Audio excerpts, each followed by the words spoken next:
तपाईहरुलाई फेरि स्वागत छ मेरो कथा युट्युब च्यानलमा। आजको कथा यस प्रकार रहेको छ। म एउटा बेश्या र मेरो प्रेम कहानी।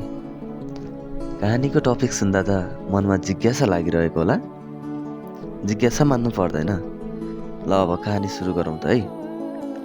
मेरो नाम सन्ध्या चौधरी हो। म अहिले 23 वर्षकी छु। मैले कक्षा 8 सम्म मात्र पढेकी छु। म सानैबाट चञ्चल र मायालु स्वभावकी थिएँ। म कसैसँग नि धेरै बोल्न रुचाउँदैन थिएँ। सानैबाट घरको अवस्था बुझेर होला म खर्च गर्न नि एकदमै डराउँथेँ। आमा बुबा अरूको घरमा खेती किसानी गर्नुहुन्थ्यो। उहाँको हामी 3 सन्तान थियौँ। हामी 3 सन्तानलाई पढाउन एकदमै कठिन थियो। त्यही भएर मेरो पढाइ नि निरन्तरता हुन सकेन। भनिन्छ नि धनभन्दा विद्या ठुलो, त्यो नरहेछ। जहाँ धन छ त्यहाँ नै विद्या हुन्छ। मेरो घर कैलाली जिल्लाको फुलबारीमा छ। म जब 17 वर्षकी भएँ तब घरको अवस्था बुझेर म कामको खोजीमा धनगढीमा निस्किएँ। 3-4 दिनपछि बल्ल तल्ल एउटा कपडा पसलमा काम पाएँ। तलब 12,000 थियो। हेर्नमा राम्रै थिए, त्यही भएर नि होला साउजीले तुरुन्त काम दिनुभयो। साउजी मलाई जहिले नि छोरी भनेर बोलाउनुहुन्थ्यो। राम्रो हुनुहुन्थ्यो। उहाँ एकदमै मिलनसार। बेला बेला छोरी नास्ता खान्छौ यताउता भनिराख्नुहुन्थ्यो। 3 वर्षपछिको कुरा हो। धनगढी उपमहानगरले रोड चौडा गर्ने क्रममा हाम्रो नि पसल भत्काइदिनु भयो। त्यसपछि म कामको खोजीमा धनगढी शहीद गेट पुगेँ। त्यहाँ गएर सोद्धा दाजु काम छ भने उहाँले छ नि नानु भन्नुभयो। त्यसपछि त्यही होटलमा चिया नास्ता बनाउने काम गरेँ। तलब थियो 11,000। एक दिनको कुरा हो। मैले मालिक दाजुलाई दाजु सुन्नु न 11,000 धेरै कम भयो, बस्न नि गाह्रो छ भनी गुनासो सुनाई। उहाँले केही सोचौँला भन्नुभयो। त्यसको 3 दिन पछिको कुरा हो। दाजु मेरो किचनमा आउनुभयो र भन्नुभयो नानी एउटा काम गर्छौ? के हो दाजु भन्नु न। उहाँ मेरो कान छेउमा आएर त्यही क्या। मैले बुझेन दाजु। त्यही क्या। फेरि सोधे के काम? तिम्रोमा केटा ग्राहक आउँछन्, एउटा ग्राहकले 2-3 हजार दिन्छन् भन्नुभयो। म सक भएँ। छि दाजु त्यस्तो काम त मरे नि गर्दैन, भोकै बस्छु भने। त्यसको 15 दिनपछि मेरो बुबालाई छातीमा समस्या भयो। म मेरो बुबालाई डाक्टरकोमा लगेर गएँ। बुबालाई मुटुमा समस्या रहेछ। उपचार गर्दा 3 लाख खर्च आउँछ भन्दा म आकाशबाट खसे जस्तो भयो। रोएँ एकछिन।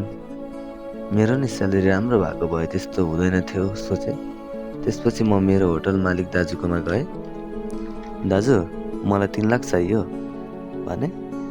दाजुलाई बिस्तारै ती कहानी सुनाए। दाजुले एक शर्तमा दिन्छु भन्नुभयो। अस्ति मैले भनेको काम गर्छौ 25% म राख्छु, 75% तिमी राख्नु भन्नुभयो। म एकछिन केही बोलिन र सोचेँ हुन्छ दाजु, तर मलाई 3 लाख रुपैयाँ दिनु भने। दाजुले चेक काटेर दिनुभयो। मैले त्यो पैसा हस्पिटलमा जम्मा गरेर राति रुममा गएर बेसरी रोएँ। बुबा म एउटी कमजोर छोरी तपाईँको आज शरीर बेच्न बाध्य भए। यो दुनियाँ कस्तो छ थाहा नै छैन, तर अवश्य नै एक दिन बेश्या भनी सम्बोधन हुनेछ बुवा। त्यसको अर्को दिन म होटलमा गएँ। दाजुले ग्राहक तयार राख्नु भएको रहेछ। मेरो हातमा उहाँले पहिलो दिन 7,000 राख्नु भयो र उहाँसँग पठाउनु भयो। मन रोइरहेको थियो के गर्ला यसले भनेर। हामीले रुममा गएर 10-15 मिनट कुरा गऱ्यौँ। त्यसपछि उहाँले बत्ती निभाएर मेरो कपडा खुलाउनु भयो। आँखाबाट आँसु खसिरहेको थियो। अनि सोचे माफ गरिदिनु बुबा। त्यसपछि उहाँले मलाई चुम्बन गर्नुभयो। आजसम्म कहिले यस्तो नगरेकी मैले। पहिलोचोटि गर्दा कस्तो नराम्रो लाग्यो। त्यसमा जबरजस्ती उहाँले त्यस्तो गर्दा सहन सकिन र रुएँ। यो दुनियाँमा आँसुको महत्त्व नरहेछ। यसरी नै दिन बित्दै गए। कहिले दिनमा 4 कहिले 5 ग्राहक आउँदै गर्थे। अब मलाई नि पैसा प्यारो लाग्न लाग्यो। यो गरिबी देखेर होला, यो दुनियाँमा केही चिजभन्दा प्यारो भनेको नै पैसा रहेछ। यस्ता दरिन्दा नि आउँदा रहेछन् जसलाई सिर्फ शरीर खानु छ। एक दिन 2082 साल जेठ महिनाको कुरा हो। एउटा केटा त्यहाँ आएर बस्यो, चुरट किन्यो र साउजीले सोध्यो, मेरै अघि त्यो पाइन्छ? साउजीले इसारामा भन्नुभयो, पाइन्छ।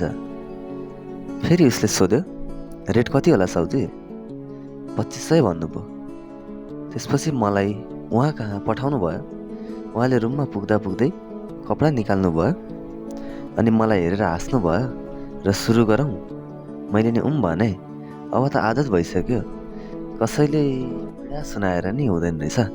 त्यसपछि उहाँले रुमको पर्दा बन्द गरेर सुरु गर्नुभयो। त्यसको 2-3 मिनटपछि मैले दुख्यो भने उहाँले छोड्नुभयो र बस्नुभयो र सोध्नुभयो, किन, के भयो? हल्का सन्चो छैन भने? अनि उहाँले आफ्नो हात मेरो टाउकोमा राख्दा मलाई ज्वरो आएको थियो। अनि उहाँले मलाई हस्पिटल गएनौ भनेर सोध्नुभयो। अनि मैले छोड्नु, आउनु सुरु गर्नु भने। उहाँले, हैट लाटे, म मान्छे हुँ, जनावर होइन भन्नुभयो। म अचम्ममा परेँ र मनमा नै सोचेँ, यस्तो नि मान्छे हुँदो रहेछ। संसारमा उहाँ कस्तो बुझ्ने हुनुहुँदो रहेछ।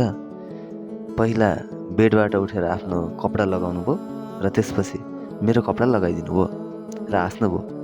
अनि मलाई मेरो नाम सोध्नुभयो। मैले मेरो परिचय दिएर र उहाँलाई मैले सोधेँ, तपाईँको नाम नि? उहाँले भन्नुभयो, रोहित हो मेरो नाम। त्यसपछि मैले सोधेँ, तपाईँको उमेर कति भयो नि? नभन्दै मिठो हाँसो सहित 19 वर्ष भन्नुभयो।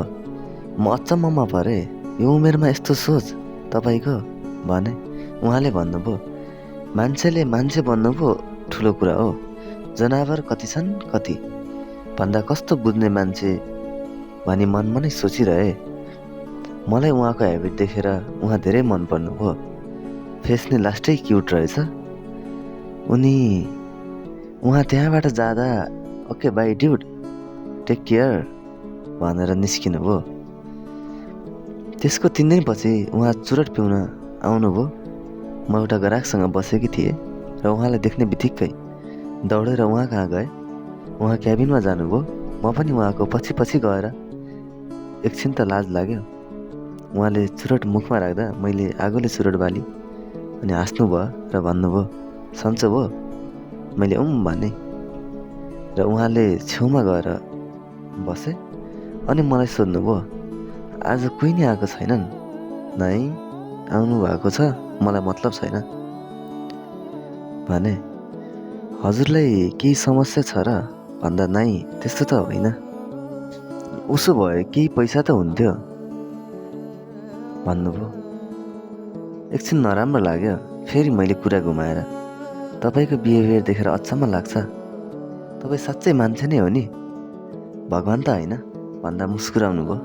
कहाँ भगवान् हुनु, मान्छे नै हो भन्नुभयो र मलाई टाउकोमा बिस्तारै हान्नुभयो। उहाँ चुरट धेरै पिउनु हुँदो रहेछ र मैले सोधिहालेँ, हजुर अरू चिज नि खानुहुन्छ? नाइ, त्यस्तो त केही नि खाँदैन। साँच्चै झुट नबोल्नु न, अरू नि खानुहुन्छ होला? तिम्रो कसम केही नि खाँदैन। पुरा लामो हो घुमाउँदै यताउति गर्दै एकछिन समय बितायौँ। त्यसपछि उहाँ चुइगम चपाइरहनु भएको थियो। मलाई क्याजुअली वेमा, तपाईँ चुइगम खानुहुन्छ भनेर सोद्धा मैले भने अनि आफ्नो मुखको देखाएर, खान्छौ? मलाई नि उहाँप्रति माया लागिसकेको थियो। सो भनेर मुखबाट नै चुइगम चपाएँ। त्यसपछि उहाँ जुरुक्क उठ्नुभयो र भन्नुभयो, अब मेरो घर जाने नि समय भयो, अर्को दिन भेटौँला है भनेर 500 दिएर जानुभयो। मलाई किन हो किन उहाँ धेरै माया लाग्न थालिसक्नुभयो। उहाँ आउनुहुन्थ्यो त्यसै गरी मलाई अँगालो हाल्नु, तर नराम्रो कुरा केही नि प्रयोग नगर्नु। उहाँको पोजिटिभ सोच देखेर म हैरान हुन्थेँ। सायद मैले नै संसार देखिनँ होला, या उहाँ जस्तो मान्छे मेरोमा आउनु भएन होला। त्यसको केही दिनपछि उहाँले मलाई आएर भन्नुभयो, ओइ लाटे, यस्तो काम गर्नु जरुरत छ र, छोड्दा हुँदैन भन्दा मलाई निराश लाग्यो र म एकछिन टाउको तल गएर बसिरहेको थिएँ। उहाँले सरी भन्नुभयो। ओके, म समस्या बुझ्छु, एज यु विश, तपाईँ जे गर्नुहुन्छ भनेर फेरि पनि मलाई माफी माग्नुभयो। उहाँ जानुभयो।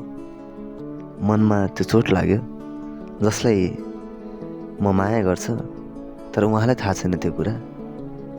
उहाँले त्यस्तो भन्दा एकछिन भए पनि मन रियो र उहाँ गएको केही समयमा मन सम्हाल्नै सकिनँ, बेसरी रुएँ। बट आफूलाई सम्हालेँ अनि सोचेँ, मान्छे नि यस्ता हुँदो रहेछन् है। म उहाँलाई आफ्नो मनको कुरा व्यक्त गर्न नै सक्थिनँ। सायद म आफूलाई बेस्या सम्झेर होला। एक दिन उहाँ म कहाँ आउनुभयो र भन्नुभयो, तिम्रो हातको चिया पिउन मन छ। म हाँसेँ, ओके भने अनि गएँ। म चिया बनाएर फर्किँदाखेरि उहाँ निराश हुनुहुन्थ्यो। मलाई हल्का हल्का भए नि इङ्ग्लिस चाहिँ आउँथ्यो है। अनि मैले, ओए मिस्टर, वाट ह्यापन भन्दा केही होइन भन्नुभयो। मैले धेरै जिद्दी गर्दा अनि भन्नुभयो, पैसा चाहिएको छ, छोड, तिमीबाट सोल्युसन हुँदैन, स्किप गर यो कुरा भन्नुभयो। अनि मैले हाँसेर, पक्कै नि जिएफलाई घुमाउनलाई होला है भने। अनि उहाँले भन्नुभयो, के जिएफ रे, मलाई मतलब त लाग्दैन केटीतिर, पहिला फ्युचर बनाउँछु त्यसपछि सोध्छु। त्यस्तो कुरा सुन्दा मनमा खुसी लाग्यो। मैले, ओए मिस्टर, कति चाहिएको पैसा भने। उहाँले छोड न भन्नुभयो। अनि मैले, भन्नु न भनेपछि 30,000 हो। म एकछिन रोकिएर मनमा नै सोचेँ, कति माया गर्छ उहाँलाई यो 30,000 के हो र सोधेँ। यसो सोचेँ मनमा नै, मसँग नि 35,000 छ। यस्तरी गरिरहेको थिएँ। ओए, के गरिरहेको? मैले उहाँलाई भने, मिस्टर सुन्नु न, तपाईँ मेरो वाट्सएपमा सेन्ड गर्न सक्नुहुन्छ? उहाँले सेन्ड गर्नुभयो। मैले उहाँलाई 30,000 हालिदिएँ। त्यसपछि उहाँले मलाई थ्याङ्क यू भन्दै किस गर्नुभयो। मनमा एकदमै खुसी लाग्यो। त्यो एउटा किस, त्यो 30,000 भन्दा लाखौँ गुणा ठुलो थियो। अनि उहाँ जानुभयो र 10 दिन जति आउनु भएन। मलाई त्यो बिचमा उहाँको धेरै चिन्ता लाग्यो। कहाँ जानुभयो होला भनेर कुनै बेला भनेर उहाँलाई सम्झेर टोलाइरहन्थेँ र मनमा नै विचारहरू आउँथ्यो, कतै पैसा निकाल्नलाई त मसँग राम्रो बिहेभियर नगरेको हो त्यसले भनेर मनमा अनेक थरी कुराहरू खेलिरहन्थ्यो। फेरि मनले भन्थ्यो, त्यस्तो मान्छेले धोका दिनै सक्दैन। ठ्याक्क त्यसको 11 दिनपछि उहाँ म कहाँ आउनुभयो र मलाई, ल्याउ तिम्रो पैसा भनेर भन्नुभयो। 32,000 छ है यसमा, 2,000 चाहिँ तिमीलाई ब्याज। कस्तो मजाले बोल्ने। पर्दैन 2,000, 30,000 नि तपाईँ राख्नु न, आवश्यकता भएर माग्नु भयो होला भने। होइन, त्यस्तै थियो समस्या, अहिले सल्भ भइसक्यो, अहिले तिमी नै राख न ल भन्नुभयो। त्यो दिनदेखि अहिलेसम्म उहाँ आउनु नै भएको छैन। कहाँ जानुभएको होला, के गर्दै हुनुहुन्छ होला। मैले वान साइडेड नै भयो पनि उहाँलाई एकचोटि देख्न पाएँ नि मनमा खुसी लाग्छ। थ्याङ्क यू सो मच है सिस्टर, तपाईँले यो कहानी हाम्रो जिमेलमा सेन्ड गर्नुभएकोमा। इफ अरू कोही पनि आफ्नो कहानी सेयर गर्न चाहनुहुन्छ भने हाम्रो जिमेल बायोमा रहेको छ, त्यसमा सेन्ड गर्न सक्नुहुन्छ। थ्याङ्क यू सो मच है।